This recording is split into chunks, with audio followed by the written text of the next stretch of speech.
సర్వయుగములలో సజీవుడైన యేసయ్య పరిశుద్ధ నామములో మీ అందరికీ అర్ధ సంవత్సరపు మొదటి దినమందు ఈ ఉదయకాలమున దేవుడు మిమ్మలను 30, 60, 100 ఆశీర్వదించును గాక. దేవుని ఉన్నత సంకల్పమును బట్టి ఈ యొక్క యూట్యూబ్లో దేవుని వర్తమానము, నా జీవిత సాక్ష్యాన్ని బహుక్లుప్తముగా పంచుకోవాలని ప్రభు సన్నిధిలో ప్రార్థించి మీ మధ్యకు రావటానికి ప్రభు నడిపించారు. దేవుని స్తోత్రం.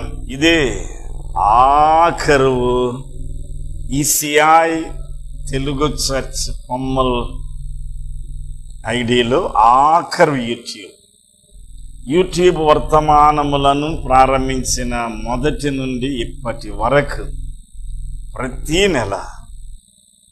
నెలాఖరున నా ప్రక్క నిలవబడిన మై బ్రదర్ నారాయణే జ్ఞాపకం చేసి యూట్యూబ్ వర్తమానాన్ని చేసిన తర్వాత దాన్ని అప్లోడ్ చేసి మీ అందరికి సకాలములో అందించటానికి ప్రభువుచే ఎన్నుకొనబడిన దేవునిచే ప్రేమింపబడుచున్న కుమారుడు తేజ, తన ప్రియమైన భార్య శైలజ, తన యొక్క 2 కుమార్తెలు కుమారుని దీవించును గాక.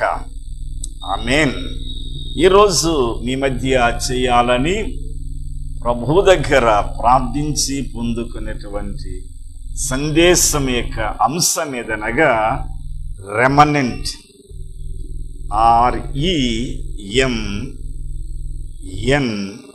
REMNANT, రెమనెంట్ అనే మాట బైబిల్ గ్రంథములో 97 సార్లు రాయబడిందండి. 97 times బైబుల్ గ్రంథమందు లిఖించబడినది. అక్కడక్కడ ఆయా సమయాలలో ఆయా సందర్భాలలో దేవుని యొక్క మహత్కరమైన కార్యములు చేయటానికి. రెమనెంట్ మీన్స్ శాసం, లేక మిగిలినది, లేక నిత్యమైనది. ఈ రెమనెంట్ ఆర్ శాసం అనేటువంటి పదాన్ని మ్యాథమెటిక్స్లో వాడేటువంటి పదం అండి. మనం లెక్కల్లో 1 ప్లస్, 2 మైనస్, 3 ఇంట్, 4వ రకం డివైడెడ్ బై, భాగాహారము, కూడిక, తీసివేత, గుణకారం, భాగాహారం. ఈ 4 కదండి ద బేసిక్ మ్యాథమెటిక్స్లో ఉండేటువంటివి.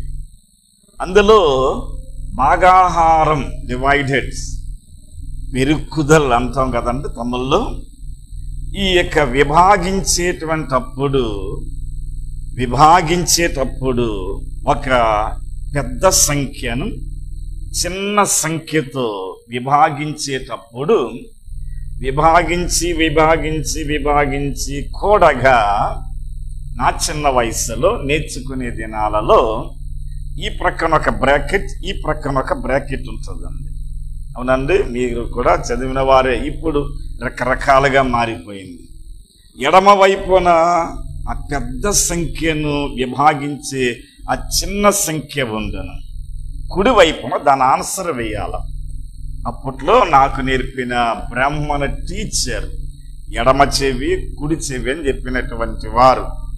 ఇవన్నీ చేసుకుంటూ రాగా ఆఖరును మిగిలేటువంటి ఆ విభాగింపబడనటువంటి సంఖ్య 3 అవ్వచ్చు, లేక 7 కావచ్చు, లేక 11 కావచ్చు. ఈ విధంగా చిన్న సంఖ్యతో మిగల్చబడిన సంఖ్యను విభాగించటానికి వీలు లేనప్పుడు విభాగించగా మిగిలినటువంటిది అక్రింద వేస్తాం.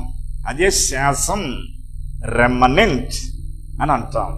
ఏంది పాస్టర్ గారు పొద్దున్నే క్లాస్ రూమ్లో లెక్కలు చెప్పినట్టు చెప్తున్నారు అనుకుంటున్నారండి? వినండి, ఇది ఆఖరు యూట్యూబ్.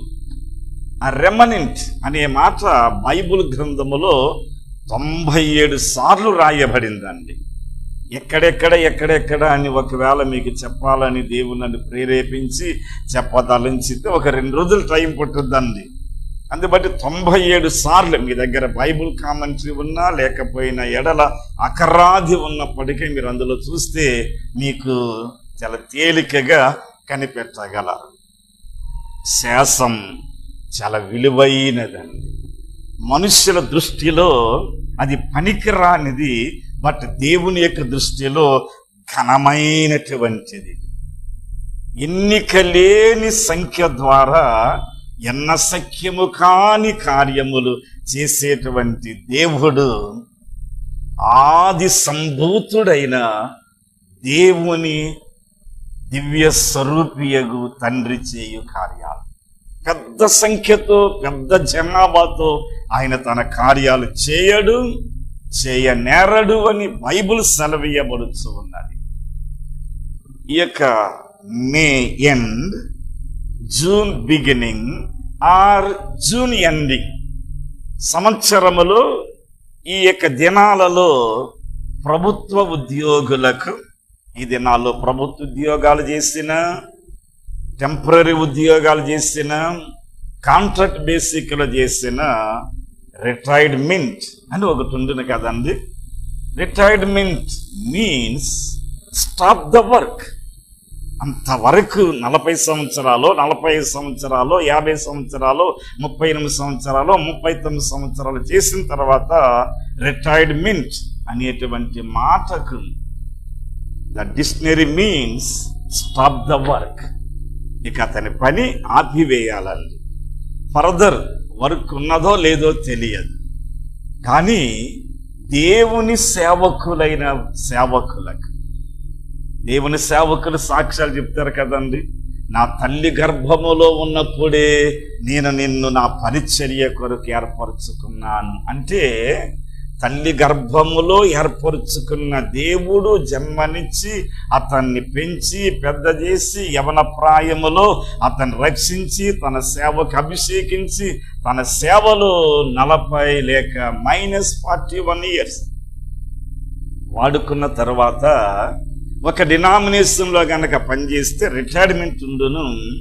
అదే స్వచ్ఛంద పూరితమైన సేవ, అనగా ఇండిపెండెంట్ గా సేవ చేస్తే తన రిటైర్మెంట్ లేదండి.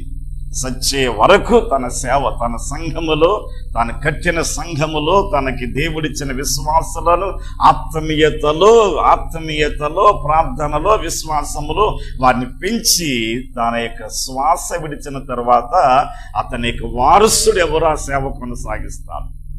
కానీ ఇది డినామినేషన్ అనగా మత శాఖ పరంగా పనిచేస్తే CSI, Lutheran, Baptist, TCI, further ఈ విధమైనటువంటి వాటిల్లో పనిచేస్తే ఒక రిటైర్మెంట్ ఉండును.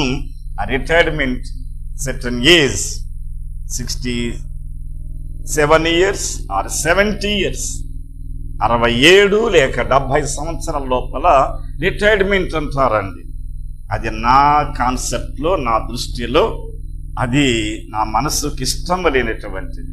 చచ్చిపోయే వరకు నెబ్బో పర్వతం ఎక్కి నేను దేవుడు పిలిచినప్పుడు ఏ చూపైతే కలిగి ఉన్నాను, ఏ వినికిడైతే కలిగి ఉన్నాను, ఏ కాల్బలమైతే కలిగి ఉన్నాను, అదే బలాన్ని కలిగి ఉన్న నెబ్బో పర్వతం మీదకి ఎక్కి కొన్ని మాటలు చెప్పి తర్వాత మోసే తన శ్వాసని విడిచాడు.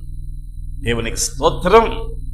ఈసీఐలో నా స్వగ్రామం అనగా పశ్చిమ గోదావరి జిల్లా పాలకొల్లు ప్రాంతం నుండి చెన్నై పట్టణానికి ఒక చిన్న ఈసీసీ టీం పరిచర్యకు రావటం జరిగిందండి. ఈసీసీ టీం పరిచర్యలో 79-82 సంవత్సరాలు ఈసీసీ పరిచర్య అనగా ప్రతిరోజు సైకిల్ దొక్కుకొని మైళ్ళ దూరం వెళ్ళి పత్రికలు పంచిపెట్టి రాత్రికి వీధి ప్రసంగాలు చేసి 11:30-12 గంటలకి రూముకి వచ్చి అప్పుడు వండుకొని తిని ప్రార్థన చేసి పండుకోవాలండి. ఇది మిలిటరీ డిసిప్లిన్. ఆ విధంగా 2 సంవత్సరాల పరిచర్య తర్వాత మెడ్రాస్ బైబుల్ సెమినరీ, అప్పుడు అది శరంపురి అఫిలియేటెడ్ కాదండి, అందులో చేరి 3 సంవత్సరాలు గ్రాడ్యుయేషన్ ఆఫ్ థియాలజీ అనేటువంటి కోర్సును ముగించిన తర్వాత 3 సంవత్సరాలు అనగా 84 వరకు అందులో చదవటం జరిగింది. ఆ తర్వాత మే నెల 9వ తేదీ 1984 సంవత్సరంలో వివాహం జరిగిందండి. ఆ తర్వాత పరిచర్య ప్రారంభించాం. దేవుని స్తోత్రం. 120 రూపాయల జీతంతో కుటుంబం ప్రారంభించబడింది. అప్పటి నుండి ఇప్పటి వరకు దేవుడు -40 years 41 సంవత్సరాలు 40 నుండి 41 అర్ధ సంవత్సరం వరకు నా దేవుడు ఇంతవరకు ఏ పిలుపుతో అయితే పిలిచారో అదే పిలుపుతోటి ఆ ప్రభు యెహోవా నేను నీకు కాపరిని, నువ్వు నా పని చేయి, నీకు కొదివేది ఉండదు, పచ్చిక గల చోట్ల నిన్ను పొరండజేసేదాను, శాంతికరమైన జలముల యొద్ద నడిపించేదాను. 23వ కీర్తన వాగ్దానముగా చిరిగిపోయిన పాత బైబిల్లో పెన్సిల్తో డేట్తో సహా రాసి పెట్టుకున్నానండి. ఆ కీర్తన నా వ్యక్తిగత జీవితంలో ఆశీర్వాదకరంగా దీవెనకరంగా జరుగుటకు ప్రభు ఈ రోజు వరకు దైవం నన్ను ఈ విధంగా వాడుకొనుచున్నాను. స్తోత్రం. నా సేవా జీవితం మొట్టమొదటిగా సముద్ర తీరాన ఉన్న భారత్ నగర్లో ఒక చిన్న ఇసుక తిప్పల మధ్య వీధి ప్రసంగాలు చేసి ఒకే ఒక సండే స్కూల్ బిడ్డను కూర్చోబెట్టి ఆ బిడ్డకు దేవుని మాటలు నేర్పించి ఒక సంఘం కట్టడానికి దేవుడు ఒక కృప చూపించాడు. దాని పేరు భారత్ నగర్ B2B. ఇప్పుడు నేను బెతేనియా నగర్, చెన్నై ఎయిర్పోర్ట్కి ప్రక్కగా ఉన్నటువంటి బెతేనియా నగర్లో నుండి రిలీఫ్, నాట్ రిటైర్మెంట్, ఈసీఐ నుండి రిలీఫ్ అవుతూ ఉన్నానండి. I'm relieved person from ECI on June 1st. దేవుని స్తోత్రం. B2B అనగా భారత్ నగర్ నుండి బెతేనియా నగర్ వరకు ఈ మధ్య గ్యాప్లో 41 సంవత్సరాల పరిచర్య అమోఘముగా చేయటానికి దేవుడు నన్ను వాడుకొని ఉన్నాడండి. దైవం క్రమక్రమంగా ఈసాకును హెచ్చించినట్లుగా, ఏ భాష తెలియదు, ఏ విధమైనటువంటి అక్షరాభ్యాసం లేనటువంటి నన్ను దేవుడు అంచెలంచెలుగా ఆశీర్వదించుకుంటూ వచ్చాడండి. చదువుకో గాబ్రియేలు అని ఈసీఐ ఆఫీసులో పనిచేసేటువంటి ఒక తందాయి పేరాయర్ బిషప్ ప్రెసిడెంట్ యొక్క పర్సనల్ సెక్రటరీ రెవరెండ్ క్రిస్టోఫర్ చెప్పిన కారణాన్న చదువుటం, పెళ్లి చేసుకొని సంసారం చేస్తూ చదవటం ప్రారంభించాను. My first degree bachelor of theology, then my second degree bachelor of divinity, then third degree master of divinity, then fourth degree secular MA, the fifth degree spiritual MA, the 6th degree doctrine of divinity, the 4th degree PhD వరకు వెళ్ళటకు ప్రభు కృప చూపింది. ఒక వైరాగ్యం, GABRIEL, నా పేర్లు 7 అక్షరాలండి. 7 అక్షరాలకు ఒక్కొక్క అక్షరానికి ఒక్కొక్క theological degree చేయాలని పట్టుదలతో ఈ 7 డిగ్రీలలో ఒక సెక్యులర్ డిగ్రీ MA మాత్రమే చేయగలిగాను. ఇంతగా దేవుడు హెచ్చించి రిలీవ్డ్ ఫ్రమ్ ఈసీఐ. దెన్ మిగిలిన శేష జీవితం అనగా మిగల్చబడిన జీవితం, రెమనెంట్ లైఫ్, మిగల్చబడిన జీవితాన్ని నా తుది శ్వాస విడిచి వరకు preach the gospel, die for the gospel. ఆదిమ మిషనరీల యొక్క మోటో, టాస్క్, విజన్ ప్రకారం నా తుది శ్వాస విడిచే వరకు ఈ శేష జీవితం ప్రభువు కొరకు నా పరిచర్య తుదముట్టించు వరకు దేవుని కృప దినం నాతో ఉన్నట్లుగా నా కొరకు ప్రార్థన చేయమని ప్రభు పేరట ఇన్ని నెలలుగా యూట్యూబ్ వర్తమానాలు వినిచున్న మిమ్ములను ప్రార్థించమని కోరుతూ ఉన్నాను. రెండవదిగా రెమనెంట్, మిగల్చబడిన జీవితం, మిగిలినటువంటి వాటిని దేవుడు కోట్ల కొలదిగా మార్చేటువంటి వాడండి. దేవుని పరిశుద్ధ లేఖనములలో రోమీయులకు రాసిన పత్రిక 9వ అధ్యాయం 27వ వచనం, అదే వచనాన్ని ప్రవక్త తన యొక్క ప్రవచనాలలో యేసయ్య 10వ అధ్యాయము 21, 22 ఈ 2 వచనాలను యేసయ్య ప్రవచనాన్ని ఎత్తుకొని పౌలు ఇక్కడ దాన్ని రోమా పత్రికలో హెచ్చరిస్తూ ఉన్నాడు. ఏమని హెచ్చరిస్తున్నారండి? 27వ వచనం చదువుతుండగా, మీరు ఆలకించే ఆత్మ మీ మీద దేవుడు కుమ్మరించునుగాక. ప్రభువు తన మాట సమాప్తము చేసి భూలోకముందు దాన్ని నెరవేర్చును. మన ఇశ్రాయేలు కుమారుల సంఖ్య సముద్ర ఇసుక వలె ఉండేనను, శాసమే మిగల్చబడను. ఇంగ్లీష్లో వర్డ్ చాలా అద్భుతంగా ఉండునండి. ఏమని ఉండుననగా, Israelites be like the sand by the sea. సముద్ర ఇసుక రేణువుల వలె ఇశ్రాయేలు ఉన్నప్పటికీ ఆ మిగిలిన రెమనెంట్, ఆ కొద్దిపాటి శాసమును ఆయన మరలా తిరిగి స్వార్థ కొరకు దానిని ఉత్పత్తి చేయగా దేవుడు తన దివ్య కృపను బట్టి మిగల్చబడినటువంటి శాసమును స్వార్థ కొరకు, ఇన్ తమిళ్ సువిశేషము కొరకు ఆయన మిగిల్చుకున్నాడండి. మిగిలినది మనుషుల దృష్టిలో సద్ది అంటాం కదండి, పాతబడిపోయినటువంటి, కానీ దేవుని దృష్టిలో ఘనమైనది, విలువైనది, నాణ్యమైనది, మహిమ కలిగినటువంటిదిగా పరిశుద్ధ గ్రంథం మనకి సెలవేయబడుతున్నది. అయ్యా, దేవుడు ఈ విధంగా చిన్న చిన్న వాటి ద్వారా దేవుడు చేసిన ఘనమైన కార్యాలు అవి ఏవనగా, న్యాయాధిపతులు 7వ అధ్యాయం 1 నుండి 7 వరకు చదివిన ఎడల అక్కడ గిద్యోన్ అమాలేకీల మీదకి యుద్ధానికి వెళ్ళినప్పుడు 10,000 మంది చేర్చబడ్డారట. వెంటనే డైరెక్ట్గా ఇంతమందితో నేను యుద్ధం చేయను అయ్యా, ఓ గిద్యోన్, వీరిలో అసలైన ఒరిజినాలిటీ కలిగిన వారెవరో వారిని ఎన్నుకోవటానికి వారికి ఒక ట్రయల్, ఒక టెస్ట్ పెట్టగా 10,000 మందిలో నుండి 9,700 మంది గో బ్యాక్, వెనక్కిపోయారండి.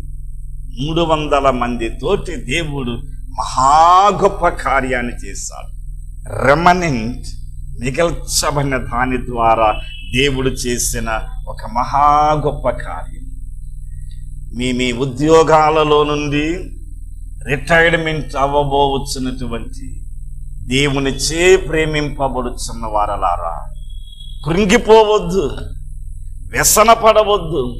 చేతి నిండా 70,000, 80,000, 1,20,000 జీతం పుచ్చుకున్నానే, ఇక రిటైర్మెంట్ అయిన తర్వాత నా శాలరీ అంతా ఆగిపోయి ఆఫ్టర్ కొద్దిపాటి పెన్షన్ ఒక 20,000, 25,000 వచ్చును కదా అని అనుకుని కృంగిపోకండి. సహోదరులారా, రిటైర్మెంట్ అయినటువంటి భర్తలు కృంగిపోవచ్చు ఉండగా వారిని ప్రోత్సహించు, ప్రార్థనతో మొయ్యి, ప్రార్థనతో వారిని బలపరచు, విశ్వసనీయమైన మాటలు పలుకు. వారు దేవుని కొరకు ఫలిస్తారండి. దేవునికి మహిమ కలుగును గాక. యేసు ప్రభు వారి యొక్క సేవా జీవితంలో ఒకరోజు తన వద్దకు వచ్చిన వారందరికీ భోజనం పెట్టేటువంటి అవకాశం ఏర్పడింది. వారందరికీ భోజనం సిద్ధపరచాలంటే జరిగే కార్యం కాదండి.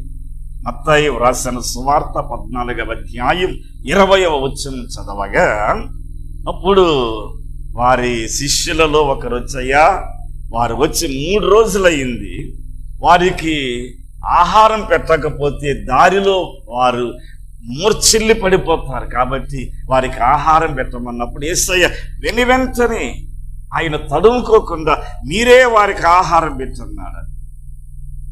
కాలుకేస్తే మెడకే, మెడకేస్తే కాలుకేసేవాడు అని మాకు బాగా తెలుసయ్యా అని వారు నిలవబడి ప్రభు వైపుగా చూస్తూ ఉండగా మరొకడు వచ్చి, అయ్యా, ఇక్కడ ఒకని వద్ద 5 రొట్టెలు 2 చేపలు ఉండటం చూచాను.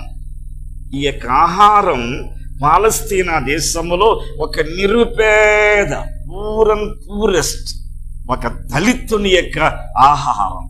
మరి వాళ్ళ అమ్మ ఎందుకు కట్టించిందో, వాడెందుకు తెచ్చాడో, ఈ శిష్యుడు ఎందుకు చూశాడో యేసయ్యతో ఆ మాట పలకగా వాటిని నా వద్దకు తెండి అని చెప్పారు.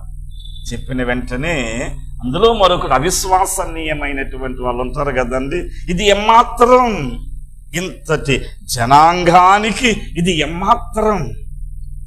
ఆ మాట పలికిన వెంటనే యేసునాథుడు ఆ రొట్టెలు తీసుకొని చేతుల్లో పట్టుకొని ఆకాశం వైపు చేతులు కనులెత్తి ఆయన చేసిన చిన్న ప్రార్థన, వెరీ బ్రీఫ్ ప్రేయర్ అండి. ఏమేం చేశారు?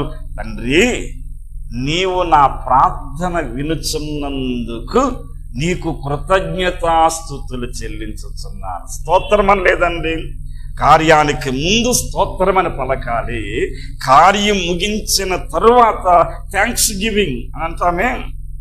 ఆయన ఆ యొక్క అద్భుతమైన కార్యాన్ని చేయకమునిపే అంత లక్షల మంది తిని తృప్తి చెందక మునిపే ఈ నిరుపేదవాని ఆహారాన్ని దీవించినందుకు నీకు కృతజ్ఞతాస్తుతులు చెల్లించుచున్నాను అని ఆ ప్రభువు పలికిన విశ్వసనీయమైన ప్రార్థన.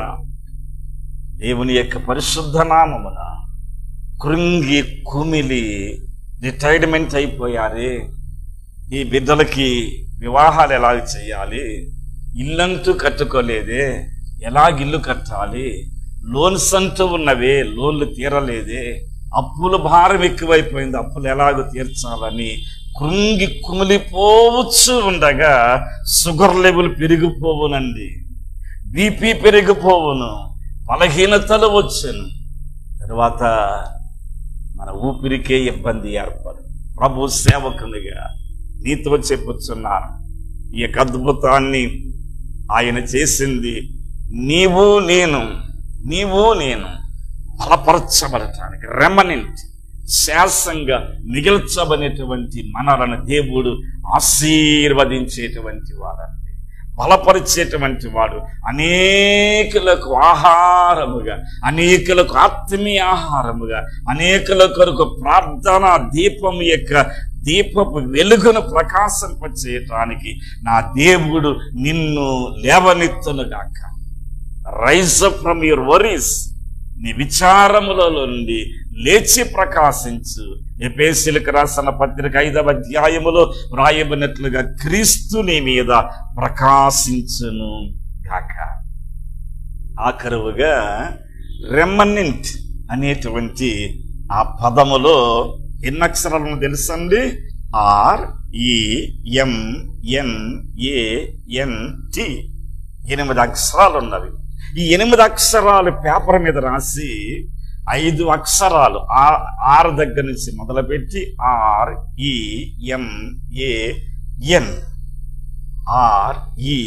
REMN వరకు ఎంచి ఒక కోడ్, ఒక గీత గీస్తే ఇక మిగిల్చేది ANT, యాంట్ మీన్స్ చీమ. అవును కదండి? ఆ పదములో శాసం అనే రెమనెంట్ అనే ఆంగ్ల పదములో REMNANT ఆ యాంట్ అనే పదాన్ని వేరు చేసి దాన్ని బైబిల్ ప్రకారంగా ఆత్మీయ దృష్టిలో మీరు ఆలోచిస్తే ఇంతవరకు నా మీద ECIలో ఒక బిషప్ ప్రెసిడెంట్, ఆ తర్వాత బిషప్, ఆ తర్వాత ఏరియా చైర్మన్, ఆ తర్వాత సూపరింటెండెంట్ పాస్టర్, కొంతమంది అధికారులు ఉంటారండి. వారి యొక్క అధికార ఆధ్వర్యములో ప్రభు పరిచర్య చేయాలి. కానీ ఇప్పుడు నేను రిటైర్మెంట్ అయిపోయాను కదా అని ఉదయం 3 గంటలకు లేచేవాడిని. ఇక నాకు పనేముందని 8 గంటలు లేవటం అది సోమరితనం. విడవకుండా ప్రార్థన బైబిల్ చదివేటువంటి వాడిని ఇక నేను ఎవరికి వెళ్ళి ప్రసంగం చేయాలి అని అనుకొని బైబిల్ చదవకపోతే బైబిల్ అంటుందండి, తన పనిలో తప్పినవాడు శిక్ష పొందకపోడు అని. తన మార్గాన్ని విడిచిన వాడు ఈ 40 సంవత్సరాలు ECI పరిచర్యలో ఉండి ఏ ఆత్మీయ మార్గాన్ని అయితే నేను వెంబడించానో, నేను రిటైర్మెంట్ అయిపోయాను కదా అని ఆ మార్గాన్ని విడిచిపెడితే నాకు కీడు తప్పదు అని సొలొమోను హెచ్చరించిన మాట దేవుడు బయలుపరచగా అది మీకును చెప్పుచూ ఉన్నాను. అధికారులకు భయపడి మనం సేవ చేశాం, అధికారులకు భయపడి ప్రభుత్వ ఉద్యోగాన్ని చేశాం, అధికారులకు భయపడి నీవు చేరినటువంటి ఆ యొక్క బేసిక్ కాంట్రాక్ట్ పనిలో పనిచేశావు. ఇప్పుడు నీ మీద అధికారి లేడు, కానీ ఒకే ఒక అధికారిని చూపిస్తున్నదండి. సామెతలు 6వ అధ్యాయం 6వ వచనములో, సోమరి ఎక్కడికి వెళ్ళు, రిటైర్మెంట్ అయిపోయావు కదా, రిలీఫ్ అయ్యావు కదా, నువ్వు కాశ్మీర్ వెళ్ళు, లేక యోర్ధాన్ వెళ్ళు, లేక నాగపట్నం వెళ్ళు, లేక బిషెంట్ నగర్ వెళ్ళు, లేక గజవార్లో ఉన్న మరియమ్మ గుణదల కొండకి వెళ్ళమని చెప్పటం లేదండి. The Bible says very clearly, చీమల యుద్ధకు వెళ్ళి వాటి నడతలు కనిపెట్టి వాటి యొక్క జ్ఞానాన్ని కనిపెట్టి వాటి మీద అధికారి లేకుండా పోయినను వాటి యొక్క ప్రవక్తనా ఫలాన్ని అనుసరించు అని జ్ఞాని హెచ్చరిస్తూ ఉన్నాడండి. రిటైర్మెంట్ రిలీవ్డ్ అయినటువంటి మీ పరిస్థితులలో మనం ప్రతిరోజు ఇంతకు ముందున్న దానికంటే ఇంకా ఆసక్తి కలిగిన ఉన్న ఎడల దేవుడు నీకు బలమునిచ్చి నీకు శక్తినిచ్చి నీ మీద 7 ఆత్మను అభిషేకించి తన కొరకు బలమైన సాధనముగా వాడుకోవటానికి ప్రభువు నీ పక్షంగా నిలుచున్నాడని ప్రభువు పేరట నీ కానబెట్టి చెప్పుచ్చు ఉన్నారు. అయిపోయింది ఇంతటితోటి లైఫ్. ఎలియా చేతకాని ప్రార్థన చేశాడు కదండి, 1 రాజుల 19వ అధ్యాయమందు. ఇక చాలు, నా పితరులతో నన్ను చేర్చివేసుకోమన్నప్పుడు అతని దగ్గర దేవుడు ఎదురుచున్న ఆహారాన్ని పెట్టి తట్టి ముట్టి లేపి, నీవు చేయవలసిన ప్రయాణం ఇంకా చాలా ఉన్నది, నీవు చేయవలసిన సేవ ఇంకా చాలా ఉన్నది, దాన్ని చేయటానికి శక్తి పొందుకము లేపినట్లుగా అదే దేవుడు పైనుండి ఆత్మ నీ మీద కుమ్మరించి నీకు శక్తిని అనుగ్రహించి నీ కుటుంబములో ఉద్యోగాన్ని చేస్తున్నప్పుడు తెచ్చిన సంపాదన కంటేను అత్యధిక ఆశీర్వాదాలతోటి మిగల్చబడి శాసం మిచ్చం దేవుని దీవించునుగాక. ఆఖరువుగా నా మాటలు వినిచున్నటువంటి యూట్యూబ్ శ్రోతలారా, వారందరూ తిని తృప్తి చెందారండి. ముక్కి తృప్తి చెందగా 12 మంది శిష్యులు ఎదురుగా వచ్చారు. నిలుచున్న వారు చూచి, మీరు 12 గంపలు పట్టుకొని వెళ్ళి అంత జనం కూర్చున్న మైదానం అంతటిలో పడి ఉన్న ముక్కలు మిగిలిన ముక్కలు వీలారా మిగిలిన ముక్కలు ఏరుకు రండి చెప్పగా, ఏరుకు వచ్చినటువంటి 12 మంది కంపల నిండా మిగిలినటువంటి ఆ ముక్కల్ని ఏరుకుని రాగా అవి వారికి గంపల నిండా మిగిలినవండి. ఇవెమాత్రం అని అవిశ్వాసముతో వారి యొక్క హృదయాలను దేవుడు పొంగి పొరిలినటువంటి సముద్ర కెరటాల వలె కంపల నిండా సమృద్ధి ఆశీర్వాదాన్ని ఇచ్చిన దేవుడు మిగిలిన వాటి మీద దృష్టి కలిగినటువంటి వాడు. మిగిల్చబడిన నీ శాస జీవితంలో తన పని కొరకుని వినియోగించుకోవటానికి ఒక మిషనరీగా, ఒక సండే స్కూల్ టీచర్గా, ఒక స్త్రీల మీటింగ్లో దేవుని కొరకు పరిచర్య చేసేటువంటి ఒక దెబోరాగా, యవనస్తుల మధ్య పరిచేసేటువంటి ఒక పరిచారకునిగా, ఒక లేప్రీచర్గా నీ దైవజన్ని పరిచర్యలో కుడిభుజంగా ఉండటానికి దేవుడిని వాడుకొని అంచెలంచెలుగా దీవించును గాక. దేవుడి యొక్క మాటల మీవినికలు దీవించి ఆశీర్వదించాలని ప్రభువునందు నేను ఆశీర్వదించుతున్నాను. May God bless you all. పరమ తండ్రి ఎబెనేజరు వగు దేవా, ఇంతవరకు మాకు తోడై ఉన్నవాడా, ఇక మీదటను మీరు మాకు తోడుగా ఉంది నీ నిత్య రాజ్యములో చేరే వరకు మమ్మల్ని నడిపించండి, సహాయం చేయండి. యేసు నామములో తండ్రి, ఆమేన్. May God bless you all. May God bless.